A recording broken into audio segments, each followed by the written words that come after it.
বিশ্বনবী বলেন, আজাবাল লিআমরিল মুমিন, মুমিনের বিষয়টা খুবই মজাদার, মুমিনের বিষয়টা খুবই আশ্চর্যজনক। ফা ইন্না আমরাহু লাহু ফি কুল্লিহি খাইর, কারণ মুমিনের সব কিছুতেই কল্যাণ। মুমিন সুখে থাকলেও কল্যাণ, মুমিন দুঃখে থাকলেও কল্যাণ।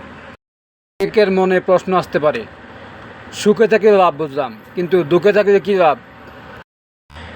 বিশ্বনবী বলেন, ফাইন আসাবাহু সররা, মুমিন যখন সুখে থাকে শাকারা, শুকরিয়া করে, লা ইন শাকারতুম লা আযীযান্নাকুম, শুকরিয়া করবে তো আমি নিয়ামত বাড়িয়ে দিব, ওয়ালা ইন কাফারতুম ইন্না আযাবি লাশাদীদ,